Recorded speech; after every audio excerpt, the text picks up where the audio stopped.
मुख्यमंत्र्यांच्या एका घोषणेसंदर्भातली, कारण मराठवाड्यामध्ये महापूर आला आणि त्याच्यानंतर आपदग्रस्तांना मदतीच्या दृष्टीने आग्रही मागणी करण्यात आली। सरकारने देखील या संदर्भात पावलं उचललेली दिसतात आणि एक महत्त्वाचं वक्तव्य आता मुख्यमंत्र्यांचं आलेलं आहे। पावसाच्या थैमानामुळे एकीकडे मराठवाडा कोलमडून गेलेला असतानाच काही प्रमाणात त्यांना दिलासा देण्याचा प्रयत्न सरकारच्या वतीने करण्यात येतोय। 2 ते 3 दिवसात पंचनामे करून दिवाळी आधी मदत देऊ असं मुख्यमंत्री फडणवीसांनी सांगितलंय। त्यामुळे महापुराच्या तडाख्यांना सावरण्यासाठी हा शेतकऱ्याला काहीसा दिलासा मिळण्याची शक्यता आहे।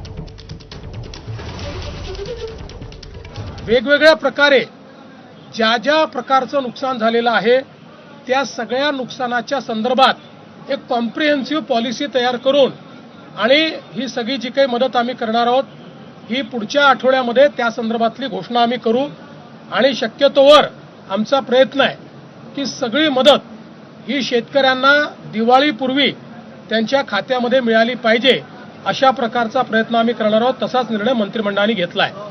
सातत्याने ओला दुष्काळाची मागणी होत असते, पण मॅन्युअलमध्ये ओला दुष्काळ कुठेही नाही, आजपर्यंत कधी ओला दुष्काळ जाहीर झालेला नाही। तथापि आम्ही हा निर्णय घेतला की ज्यावेळी दुष्काळ पडतो त्यावेळी ज्या उपाययोजना आणि सवलती आपण देतो त्या सगळ्या सवलती आता यालाही म्हणजे दुष्काळ तर त्याला टंचाई म्हणतो आपण, तशाच प्रकारची दुष्काळी टंचाई पडली आहे असं समजून त्या सगळ्या सवलती याही वेळी लागू करण्याचा निर्णय हा राज्याच्या मंत्रिमंडळाने घेतलेला आहे। आता पुढच्या 2-3 दिवसात सगळ्या प्रकारची माहिती आमच्यापर्यंत पोहोचेल। काही ठिकाणी पाणी असल्यामुळे योग्य प्रकारचं असेसमेंट घेता येत नव्हतं आणि म्हणून त्यांना अधिकचा वेळ आपण दिलाय।